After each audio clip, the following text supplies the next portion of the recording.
महला दूजा। यो जग सच्चे की है कोठड़ी, सच्चे का विच वास। इक ना हुक्म समाए ले, इक ना हुक्मे करे विनाश। इक ना भाणे कढ ले, इक ना माया विच निवास। ए बे आख न जापई, जे किसे आणे रास। नानक गुरमुख जानिए, जाको आप करे परगास। पौड़ी। नानक जी उपाय कै, लिखना में धर्म बहा लिया। उथे सच्चे ही सच निबड़ै, सुन वख कड़े जज मालिया। थाव न पाए ने कूड़ियार, मोह काले दोजक चालिया। तेरे नाए रते से जिण गए, हार गए से ठगण वालिया। लिखना वे धर्म बहालिया, लिखना वे धर्म बहालिया। आशा दीवार दी ये जो दूजी पौड़ी है, इस विच जो 3 श्लोक ने। तीजा श्लोक साहिब श्री गुरु अंगद देव जी महाराज का है, जिस विच आप फरमान करते ने, एहो जग सच्चे की है कोठड़ी, सच्चे का विचवास। समूह संसार परमात्मा दे रहन दा घर है। इस कोठी दे च व्यापक रूप दे च हो रह रहे हैं। बनस्पति, सागर, ग्रह, नक्षत्र, रेत दे जर्रे तो लैके सूरज दियां किरणा, हाथी, कीट, पहाड़, पाताल, आकाश, जिथे तक निगाह जाती है और जो अदृश्य दुनिया है, ये सारा जगत, ये सारा ब्रह्मंड उस अकाल पुरख दे रहन दी थां है। कोई विशेष ठिकाना परमात्मा दा नहीं है भी फलानी थां ते है तो इसका मतलब है इस थां ते नहीं है।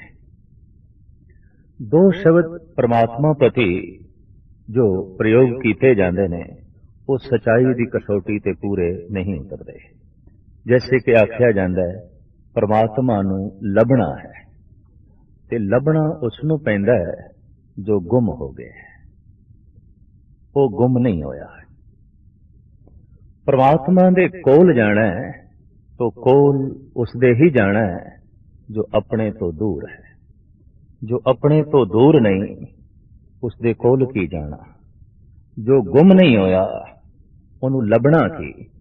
इस वास्ते गुरु नानक दी बाणी दा ऐसा कहना है कि तू अखां खोल उते हाजिर नाजर है। वो गुम नहीं होया और वो तैथों दूर भी नहीं, लिहाजा उसदे कोल जाना है या उन्हों लभना है।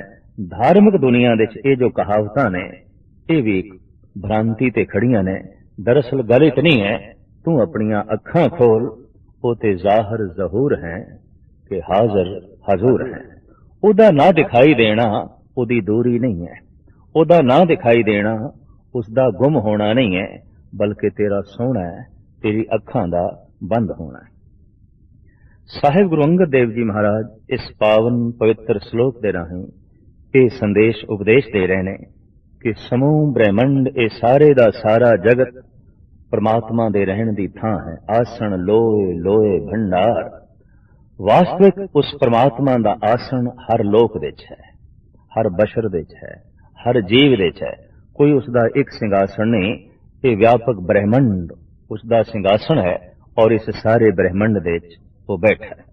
एहो जग सच्चे की है कोठड़ी, सच्चे का विश्वास। ये कोठड़ी चूंकि सच दी है, इस वास्ते कोठड़ी भी सच्ची है।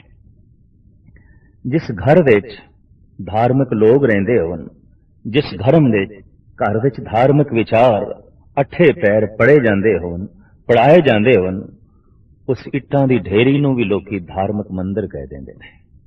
हैन ते इट्टां ही, है ते पत्थर ही, है ते लकड़ ही, लेकिन धार्मिक मंदिर ये मकान धार्मिक भवन है की है, ਉਹਦੇ 'ਚ ਧਰਮ ਦੀ ਚਰਚਾ ਹੈ, ਉਹਦੇ 'ਚ ਕੋਈ ਧਾਰਮਿਕ ਮਨੁੱਖ ਰਹਿੰਦੇ ਨੇ, ਉਹਦੇ 'ਚ ਧਰਮ ਦੀ ਗੱਲ ਕੀਤੀ ਜਾ ਰਹੀ ਹੈ, ਉਹਦੇ 'ਚ ਧਰਮ ਦੀ ਗੱਲ ਸੁਣਾਈ ਜਾ ਰਹੀ ਹੈ। ਤੋ ਜਿੱਥੇ ਧਰਮ ਦੀ ਗੱਲ ਕੀਤੀ ਜਾ ਰਹੀ ਹੈ, ਧਰਮ ਦੀ ਗੱਲ ਸੁਣਾਈ ਜਾ ਰਹੀ ਹੈ, ਉਹ ਅਸਥਾਨ, ਉਹ ਘਰ ਆਮ ਘਰ ਨਹੀਂ ਰਹਿ ਜਾਂਦਾ, ਉਹ ਪਾਵਨ ਘਰ ਬਣ ਜਾਂਦਾ ਹੈ, ਪਵਿੱਤਰ ਘਰ ਬਣ ਜਾਂਦਾ ਹੈ। ਸਾਰੇ ਬ੍ਰਹਿਮੰਡ ਦੇ ਜ਼ਰਰੇ ਜ਼ਰਰੇ ਵਿੱਚ ਉਸ ਸੱਚ ਦਾ ਵਾਸਾ ਹੈ। ਇਸ ਵਾਸਤੇ ਗੁਰੂ ਨਾਨਕ ਦੇਵ ਜੀ ਮਹਾਰਾਜ ਇਸ ਬ੍ਰਹਿਮੰਡ ਨੂੰ ਸੱਚੇ ਦੀ ਕੋਠੜੀ ਕਹਿੰਦੇ ਨੇ, ਸੱਚ ਦੀ ਕੋਠੜੀ ਕਹਿੰਦੇ ਨੇ। ਇਹ ਝੂਠੇ ਦੀ ਕੋਠੜੀ ਹੁੰਦੀ ਤੇ ਸ਼ਾਇਦ ਇਹ ਕੋਠੜੀ ਝੂਠੀ ਹੁੰਦੀ ਹੈ, ਪਰ ਚੂੰਕਿ ਸੱਚ ਦੀ ਕੋਠੜੀ ਹੈ ਤੇ ਸੱਚ ਦਾ ਇਸ ਵਿੱਚ ਵਾਸ ਹੈ, ਜਗਤ ਦੇ ਕਿਸੇ ਹਿੱਸੇ ਦੀ ਨਿੰਦਾ ਜਾਂ ਉਸ ਨੂੰ ਚੋਟ ਪਹੁੰਚਾਉਣਾ, ਦਰਅਸਲ ਇਹ ਵੀ ਕਰਤੇ ਪੁਰਖ ਨੂੰ ਚੋਟ ਪਹੁੰਚਾਉਣਾ ਹੋਵੇਗਾ, ਕਿਉਂਕਿ ਇਹ ਉਸ ਦੀ ਕੋਠੜੀ ਹੈ। ਇਹੋ ਜਗ ਸੱਚੇ ਕੀ ਹੈ ਕੋਠੜੀ, ਸੱਚੇ ਕਾ ਵਿਚਵਾਸ, ਇਕ ਨਾ ਹੁਕਮ ਸਮਾਏ ਲੈ, ਇਕ ਨਾ ਹੁਕਮੇ ਕਰੇ ਵਿਨਾਸ਼। ਇੱਕ ਅਦਨੇ ਉਸ ਦਾ ਹੁਕਮ ਮੰਨ ਕੇ ਹੁਕਮੀ ਵਿੱਚ ਸਮਾਈ ਹਾਸਲ ਕਰ ਲਈ ਹੈ, ਤੇ ਇੱਕ ਹੁਕਮ ਨੂੰ ਨਾ ਮੰਨ ਕੇ ਵਿਨਾਸ਼ ਹੋ ਰਹੇ ਨੇ, ਨਾਸ ਹੋ ਰਹੇ ਨੇ, ਖੱਜਲ ਖੁਆਰ ਹੋ ਰਹੇ ਨੇ, ਦੁਖੀ ਹੋ ਰਹੇ ਨੇ, ਬੇਚੈਨ ਹੋ ਰਹੇ ਨੇ। ਇੱਕ ਨਾ ਨੇ ਹੁਕਮ ਨੂੰ ਮੰਨ ਕੇ ਪ੍ਰਮਾਤਮਾ ਦੀ ਸਮਾਈ ਹਾਸਲ ਕਰ ਲਈ ਹੈ। ਇੱਥੇ ਪ੍ਰਸ਼ਨ ਖੜਾ ਹੋਵੇਗਾ, ਹੁਕਮ ਮੰਨ ਕੇ, ਹੁਕਮ ਕੀ ਹੈ, ਹੁਕਮ ਕਿੱਥੇ ਹੈ? ਉਸ ਨੂੰ ਪੜ੍ਹ ਲਈਏ, ਉਸ ਨੂੰ ਸਮਝ ਲਈਏ, ਉਹਨੂੰ ਸੁਣ ਲਈਏ। ਪਰਮਾਤਮਾ ਦਾ ਹੁਕਮ ਕਿੱਥੇ ਲਿਖਿਆ ਹੈ? ਸਾਹਿਬ ਕਹਿੰਦੇ ਨੇ, ਸਿਮਰ ਗੋਬਿੰਦ ਮਨ ਤਨ ਧੁਰ ਲਿਖਿਆ, ਹੁਕਮ ਰਜਾਈ ਚੱਲਣਾ ਨਾਨਕ ਲਿਖਿਆ ਨਾਲ। ਹੁਕਮ ਤੇਰੇ ਨਾਲ ਲਿਖਿਆ ਹੋਇਆ ਹੈ। ਕਿਹੜੀ ਭਾਸ਼ਾ ਵਿੱਚ ਹੈ? ਦਰਅਸਲ ਪਰਮਾਤਮਾ ਦੀ ਭਾਸ਼ਾ ਅੱਖਰਾਂ ਵਿੱਚ ਨਹੀਂ ਆਉਂਦੀ, ਮੌਨ ਦੀ ਭਾਸ਼ਾ ਹੈ, ਖਾਮੋਸ਼ ਭਾਸ਼ਾ ਹੈ, ਭਾਵ ਦੀ ਭਾਸ਼ਾ ਹੈ। ਉਹਨੂੰ ਸਮਝਣਾ ਪਏਗਾ, ਔਰ ਉਹਨੂੰ ਸਮਝਣ ਲਈ ਜ਼ਰੀਏ ਵੀ ਅਲੱਗ ਅਲੱਗ ਨੇ। ਤੋ ਉਸ ਦਾ ਹੁਕਮ ਹਰ ਮਸਤਕ ਤੇ ਲਿਖਿਆ ਹੈ, ਨਾਨਕ ਲਿਖਿਆ ਨਾਲ। ਤੇ ਜਿਹੜਾ ਉਸ ਹੁਕਮ ਨੂੰ ਸਮਝ ਜਾਂਦਾ ਹੈ, ਉਹ ਉਸ ਹੁਕਮੀ ਦੀ ਲੀਨਤਾ ਹਾਸਲ ਕਰ ਲੈਂਦਾ ਹੈ। ਹੁਕਮ ਕੀ ਹੈ? ਇਸ ਨੂੰ ਗੁਰੂ ਅਰਜਨ ਦੇਵ ਜੀ ਮਹਾਰਾਜ ਆਪਣੇ ਢੰਗ ਨਾਲ ਬਿਆਨ ਕਰਦੇ ਨੇ। ਜੋ ਹੋਵਾ ਹੋਵਤ ਸੋ ਜਾਣੇ, ਪ੍ਰਭ ਆਪਣੇ ਕਾ ਹੁਕਮ ਪਛਾਣੇ। ਹੁਕਮ ਕੀ ਹੈ? ਬੜੇ ਸਰਲ ਸ਼ਬਦਾਂ ਵਿੱਚ ਇਸ ਨੂੰ ਖੋਲਿਆ ਹੈ ਗੁਰੂ ਅਰਜਨ ਦੇਵ ਜੀ ਮਹਾਰਾਜ ਨੇ। ਤੇ ਇਹ ਐਸਾ ਹੈ ਜੈਸੇ ਸਾਗਰ ਨੂੰ ਗਾਗਰ ਦੇ ਚ ਬੰਦ ਕੀਤਾ ਹੈ, ਜੈਸੇ ਸਮੁੰਦਰ ਕੂਜ਼ੇ ਦੇ ਸਮਾ ਗਿਆ, ਜੈਸੇ ਇੱਕ ਮਹਾਨ ਵਿਚਾਰ ਨੂੰ ਥੋੜੇ ਜਿਹਾ ਚੰਦ ਅੱਖਰਾਂ ਵਿੱਚ ਬਿਆਨ ਕਰ ਦਿੱਤਾ ਹੈ। ਜੋ ਹੋਵਾ ਹੋਵਤ ਸੋ ਜਾਣੇ, ਪ੍ਰਭ ਆਪਣੇ ਕਾ ਹੁਕਮ ਪਛਾਣੇ। ਜੋ ਹੋਇਆ ਹੈ ਹੋਣਾ ਹੀ ਸੀ। ਜੋ ਹੋਵਾ ਹੋਵਤ ਸੋ ਜਾਣੇ, ਜੋ ਹੋਇਆ ਹੈ ਇਹਨੂੰ ਹੋਣਹਾਰ ਜਾਣੇ, ਇਹ ਹੋਣਾ ਹੈ। ਪ੍ਰਭ ਆਪਣੇ ਕਾ ਹੁਕਮ ਪਛਾਣੇ। ਅੱਜ ਤੱਕ ਧਾਰਮਿਕ ਦੁਨੀਆ 'ਚ ਐਸਾ ਤੇ ਥਾਂ ਥਾਂ ਤੇ ਆਖਿਆ ਜਾਂਦਾ ਹੈ, ਬਾਰ ਬਾਰ ਆਖਿਆ ਜਾਂਦਾ ਹੈ, ਰੱਬ ਦੀ ਰਜ਼ਾ, ਉਸ ਦਾ ਹੁਕਮ, ਉਹਨੂੰ ਮੰਨੋ, ਉਹਦੀ ਰਜ਼ਾ ਵਿੱਚ ਰਾਜ਼ੀ ਰਹੋ। ਪਰ ਸਵਾਲ ਇਹ ਪੈਦਾ ਹੁੰਦਾ, ਉਹਦੀ ਰਜ਼ਾ ਹੈ ਕੀ? ਪ੍ਰਸ਼ਨ ਇਹ ਖੜਾ ਹੁੰਦਾ ਹੈ, ਉਹਦਾ ਹੁਕਮ ਹੈ ਕੀ? ਧਾਰਮਿਕ ਦੁਨੀਆ ਵਿੱਚ ਐਸਾ ਆਖਿਆ ਜਾਂਦਾ ਹੈ, ਐਸਾ ਸਮਝਾਇਆ ਨਹੀਂ ਜਾਂਦਾ ਕਿ ਉਸ ਦਾ ਹੁਕਮ ਕੀ ਹੈ, ਉਸ ਦੀ ਰਜ਼ਾ ਕੀ ਹੈ। ਗੁਰੂ ਅਰਜਨ ਦੇਵ ਜੀ ਮਹਾਰਾਜ ਇਸ ਨੂੰ ਖੋਲਦੇ ਨੇ ਕਿ ਉਸ ਦੀ ਰਜ਼ਾ ਕੀ ਹੈ, ਉਸ ਦਾ ਹੁਕਮ ਕੀ ਹੈ। ਜੋ ਹੋਆ ਹੋਵਤ ਸੋ ਜਾਣੇ, ਪ੍ਰਭ ਆਪਣੇ ਕਾ ਹੁਕਮ ਪਛਾਣੇ। ਇਹ ਆਪਣੇ ਪ੍ਰਭੂ ਦਾ ਹੁਕਮ ਹੈ ਕਿ ਜੋ ਹੋਇਆ ਹੈ ਇਹ ਹੋਣਾ ਹੀ ਸੀ। ਬਸ ਇਹੀ ਹੁਕਮ ਹੈ, ਇਹੀ ਉਸ ਦੀ ਰਜ਼ਾ ਹੈ। ਦਿਨ ਹੋਇਆ ਹੈ, ਹੋਣਾ ਹੀ ਸੀ। ਰਾਤ ਹੋਈ ਹੈ, ਹੋਣੀ ਸੀ। ਜਨਮ ਹੋਇਆ ਹੈ, ਹੋਣਾ ਹੀ ਸੀ। ਮਰਨ ਹੋਇਆ ਹੈ, ਹੋਣਾ ਹੀ ਸੀ। ਨਫਾ ਹੋਇਆ ਹੈ, ਇਹ ਹੋਣਾ ਹੀ ਸੀ। ਨੁਕਸਾਨ ਹੋਇਆ ਹੈ, ਇਹ ਹੋਣਾ ਹੀ ਸੀ। ਸਰਦੀ ਹੋਈ ਹੈ, ਇਹ ਹੋਣੀ ਸੀ। ਗਰਮੀ ਆਈ ਹੈ, ਇਹ ਆਉਣੀ ਹੀ ਸੀ। ਗਰਜ ਕੇ ਜੋ ਕੁਝ ਹੋ ਰਿਹਾ ਹੈ, ਬਸ ਇਹ ਉਸ ਦਾ ਹੁਕਮ ਹੈ। ਤੇ ਹੋ ਰਹੇ ਨੂੰ ਕਬੂਲ ਕਰ ਲੈਣਾ, ਪ੍ਰਵਾਨ ਕਰ ਲੈਣਾ, ਇਹ ਉਸ ਦੀ ਰਜ਼ਾ ਨੂੰ ਮੰਨਣਾ ਹੈ, ਇਹ ਉਸ ਦੇ ਹੁਕਮ ਨੂੰ ਮੰਨਣਾ ਹੈ। ਔਰ ਰਜ਼ਾ ਵਿੱਚ ਰਾਜ਼ੀ ਹੋਣਾ मामूली खेड नहीं। ये ते सूरी ऊपर खेलना, गिरे तो ठाहर ना है। जो हो गया है इनू कबूल कर लेना। दरअसल कई दफा ऐसा होया है कि जन्म होया है कबूल है, मरण होया है कबूल नहीं है। नफा होया है परवान है, नुकसान होया है कबूल नहीं है। इज्जत मिली है कबूल है, बेइज्जती हो गई है परवान नहीं है। दरअसल मनुख परमात्मा दे हुक्म नूं अपने अनुकूल ढालना चाहता है ते परमात्मा अपने हुक्म दे अनुकूल जगत नूं चलाना चाहता है। गल यह है, और इस कशमकश करके मनुख दुखी है। दरअसल चलदा ते मनुख उसदे हुक्म दे ची पिया है। सर्दी हुई है, ये होनी सी ते हुण बंदे नूं कितनी भी कबूल ना होवे, सर्दी ते रहेगी। नहीं तेनू कबूल ते ना सही, ये ते रहेगी। गर्मी हुई है, ये ते होनी सी और होके रहेगी। जे तेनू कबूल नहीं ते इस दे च तेरा कबूल ना करना कोई मैंने नहीं रखता। तू चीखदा रहे, चिल्लांदा रहे, लू चलती रहेगी, गर्मी होवेगी, ये रहेगी। जन्म होया है ये होना ही सी, मरण होया है ये होना ही सी।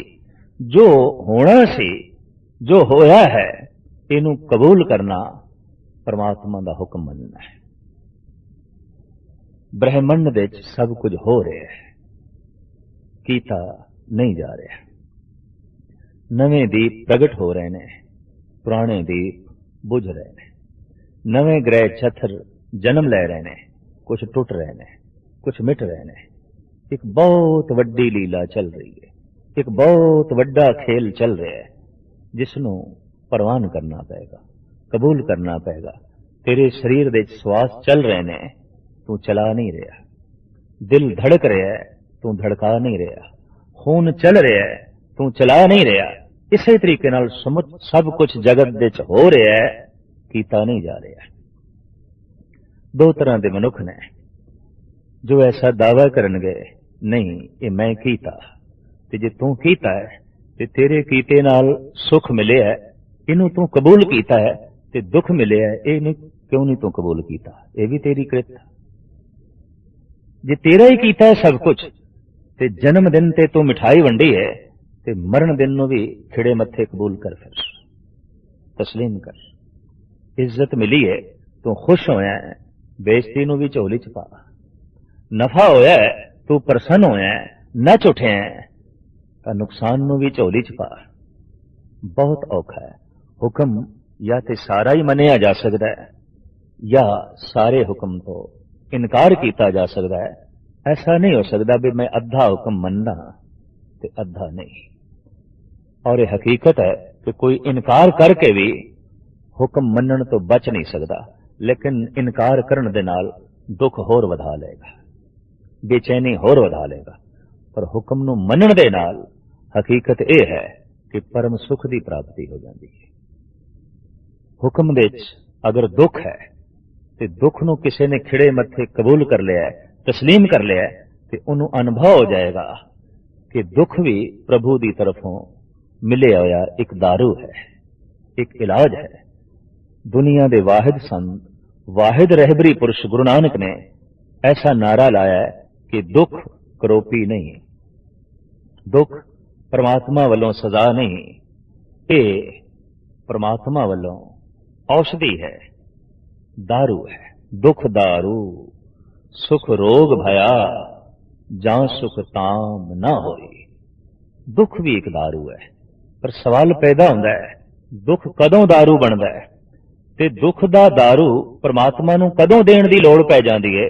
जद बंदे दे सुख रोग हो जान। दुख दारू सुख रोग भया, बड़ा कीमती बचन है पहले पातशाह दा। जद सुख रोग हो जान, जद सुख बंदे नू हंकारी कर देन, जद सुख आलसी बना देन, जद सुख बंदे नू दलिदरी कर देन, जद सुख बंदे नू लोभी बना देन, बेईमान बना देन, ते जद सुख बंदे नू कठोर बना देन, ऐसे बंदे नू कथा कीर्तन दी औषधि नाल ठीक करना बड़ी औखी गल है, बहुत कठिन गल है। क्यों कि वो आलसी इतना हो गया है, वो अहंकारी इतना हो गया है, वो लोभी इतना हो गया है, उन्हें दूरी इतनी वधा ली है कि उस तक इस शब्द का पुजना, इस विचार का पुजना बहुत औखा है। उन्हें अपने हिरदे के सारे पट बंद कर लेने, उस तक ये विचार नहीं पहुंच सकती। लिहाजा ऐसे पुरुष लिए फिर परमात्मा ने जो औषधि तैयार की है वो दुख है। बड़े तो बड़े बंदे दुख की चोट सहारदियां सिद्धे हो जाते हैं, उंज नहीं आते। उंज आकड़ बनी रही है, उंज बेईमानी बनी रही है, उंज कठोरता बनी रही है, पर दुख की एक चोट ने सीधा कर दिता। तो साहिब कहते दुख वक्ती दुख ये परमात्मा वालों करोपी नहीं, दारू है, औषधि है। और इस दारू की उदों लोड़ पैंदी है जदों सुख रोग बन जान। दुख दारू सुख रोग भया, जहां सुख ताम न होई, तो जो होवा हो वत्सो जाने, प्रभ अपने का हुक्म पछाने। जो होया है ये होना ही सी, यही हुक्म है।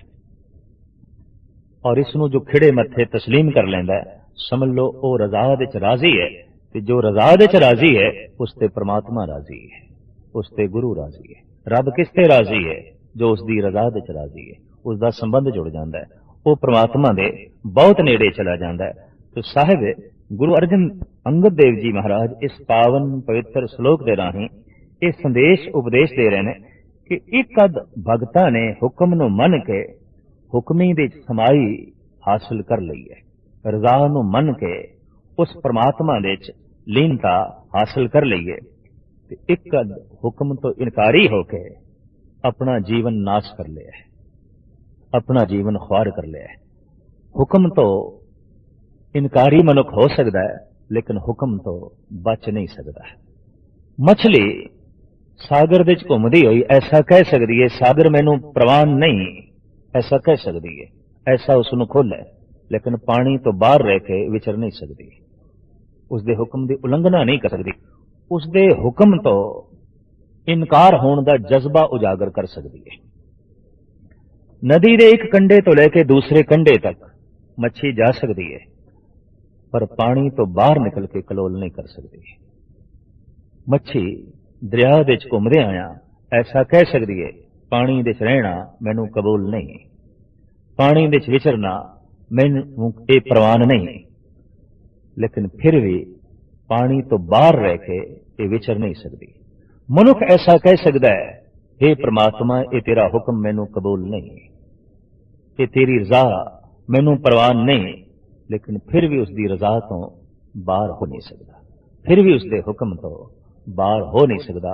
बारीक बुद्ध रखण वाले ने ईश्वर के इस राज नूं समझिया, इस राज नूं जाणिया, और इंज कह लो इस राज का ही सदका उन्होंने वास्तविक परमात्मा नूं जाणिया।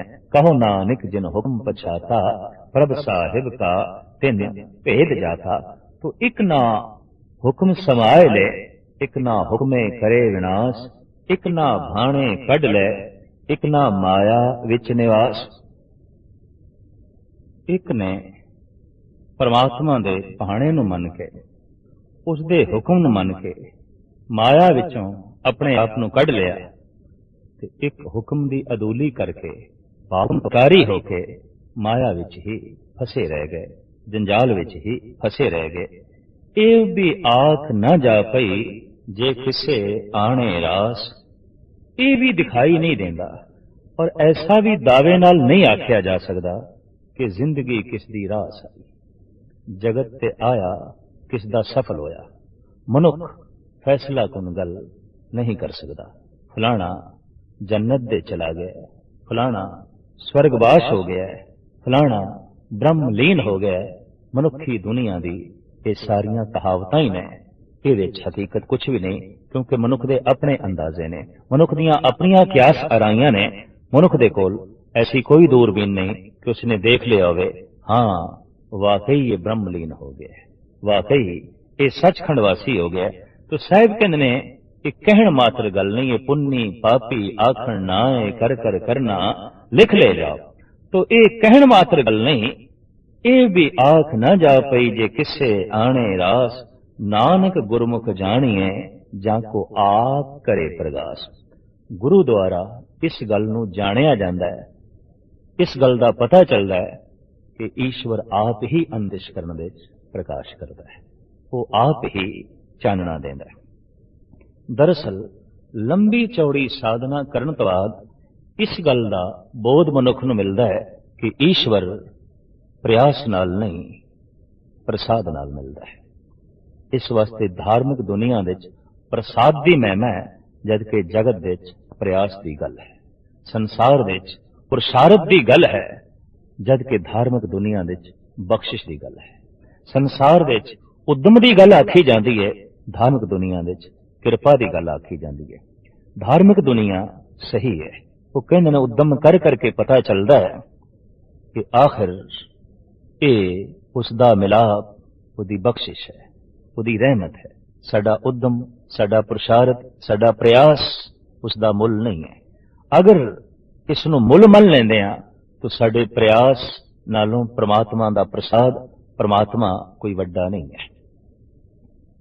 लंबी चौड़ी साधना करके ही ये पता चलता है कि घाल न मिलियो, सेव न मिलियो, मिलियो आए अचिंता। एक गाथा इस देश के धार्मिक ग्रंथों जो मिलती है, बड़ी रमणीक है, प्रेरणादायक है।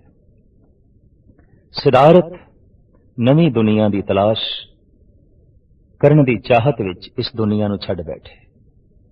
नवे संसार की उमंग ने पुराने नाल नाता तोड़ दिता। प्रकाश दिया हुलास लैके, प्रकाश की मंग लैके अंधेरे नूं विदायगी दे दी। लेकिन प्रकाश कित्थों मिले, परम जीवन कित्थों मिले? आश्रम आश्रम भटकते रहे, एक एक द्वार ते दस्तक देंदे रहे।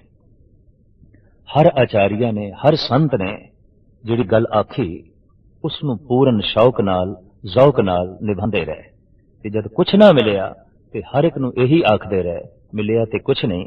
ते हर एक ने यही जवाब दिता, जो कुछ असीं जाणदे सी तुहानूं दस दिता है, अगे जाओ। अगे जांदे जांदे अज उस बूहे ते आए।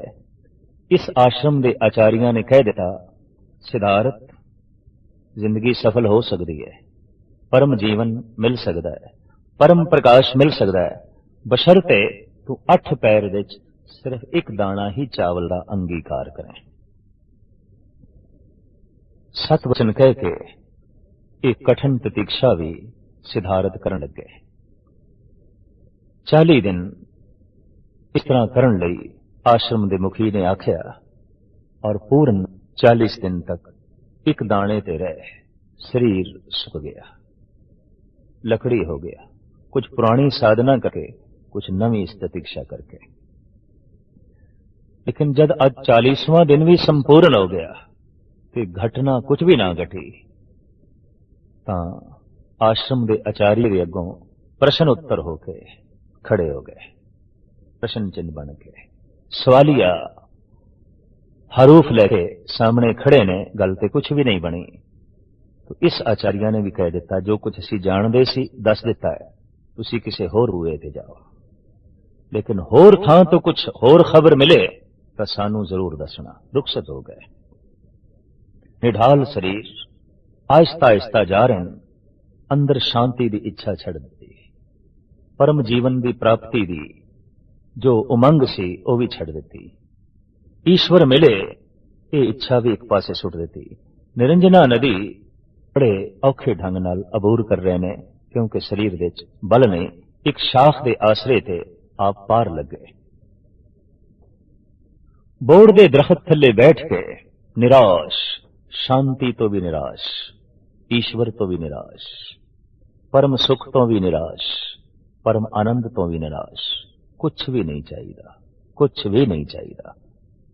ऐसा जद बोध, ऐसी जद भावना अंदर पूर्ण रूप विच पैदा हुई, कुछ भी नहीं चाहिए, सब कुछ मिल गया, सब कुछ झोली विच पै गया, समाधि लग गई और परम आनंद की वर्षा उसे दिन हो गई। सुखे जीवन ते हरा भरा हो गया जीवन, नवे हुलास पैदा हो गए, अंधकार विच परम प्रकाश हो गया।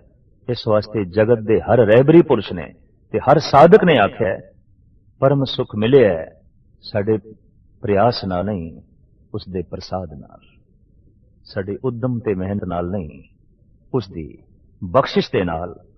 पर ये घालना घाल घाल के ਪਤਾ ਚੱਲਦਾ ਹੈ। तो सतगुरु देव जी महाराज कहते हैं गुरु द्वारा ही ये गल जानी जाती है कि जिसनों वो आप प्रकाश देवे वही प्रकाशमान होंदा है, उसनों ही सूझ पैंदी है। पौड़ी नानक जी उपाय के लिख नामे धर्म बहा लिया। सतगुरु देव जी महाराज का फरमान, जीव पैदा करके हर जीव दे नाल परमात्मा ने धर्म बिठाता है, मर्यादा असूल। धर्मराज किथे बैठा है ये कोई नक्शा फोल के देखने की लोड़ नहीं, ये कोई पृथ्वी का शहर नहीं। धर्मराज हर एक दे अंदर बैठा है। धर्म मर्यादा मनुख जो कुछ भी करता है वो अंदर अंकुरित हो जाता है। जो बोलता है, जो सोचता है, जो सुनता है, जो वेखदा है, जो करता है, ये सब नहीं जाता, अंदर अमिट छाप इसकी लग जाती है। यही चित्रगुप्त है, यही धर्मराज है। और ऐसा तो हो सकता है कि कागज ते लिखिया होया जलाया जा सकता है, कागज ते लिखिया होया मिटाया जा सकता है, पर अपने आप दे साडे कीते कर्म लिखे जाते ने दुनिया की कोई ताकत नहीं मिटा सकती उस परिपूर्ण परमात्मा तो बिना, उस अकाल पुरख तो बिना। तो ये धर्म उस परिपूर्ण परमात्मा ने हर एक दे नाल बिठा दिता है। उत्थे सच्चे ही सच निगड़े चुन वख कड़े जज मालिया। वो धर्मराज, वो जो मर्यादा परिपूर्ण परमात्मा ने बनाई है, उत्थे निबेड़ा सच ते ही है। सच ही अंगीकार होंदा है। चुन के वख कड़ दिते जांदे ने जिन्हां ने जजिया देना है, भाव जो झूठे ने, जिन्हां कर देना है, जिन्हां ने जजिया देना है, जिन्हां ने दंड भोगना है, जिन्हां ने कीते कर्मां दी सजा भोगनी है, वो वख कर दिते जांदे ने। थां ना पाए न कूड़ियार मोह काले दोज़ख चालिया। प्रभु दे सच अस्थान विच इस तरह के पुरुषों को थां नहीं मिली, लिहाजा मुंह काला लैके वो दोज़ख दे जांदे ने। भाव भैड़े संस्कार, भैड़ा चित्रण, वो जो भैड़ी तस्वीर बनी है वही लेके जाते ने। एक वो है जिन्हें तस्वीर बना आती है, एक हम हैं लिया अपनी ही सूरत को बिगाड़। एक वो है जिन्हें तस्वीर बना आती है।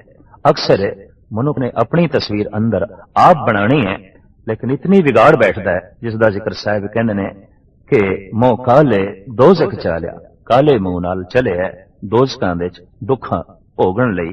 तेरे नाए रते से जिण गए हार गए से ठगण वाले। तेरे नाम दे रंग विच जो रते गए उन्होंने जीवन की बाजी जिण लई, जित लई। ते जिन्हां नूं इह रंग ना चढ़िया वो हार गए, वो ठगे गए, वो माया तो ठगे गए। ठगण वाले ही माया तो ठगे गए। संसार नूं ठगण वाले ही संसार तो ठगे गए। मनुखां नूं ठगण वाले ही जगत तो ठगे गए। और इस तरीके नाल जीवन की बाजी हार गए। लिख नावे धर्म बालिया। साहिब कहंदे ने कि परमात्मा ने जीवां दे कर्मां नूं लिखण लई इस ढंग की मर्यादा, इस ढंग का धर्म नाल बिठा दिता।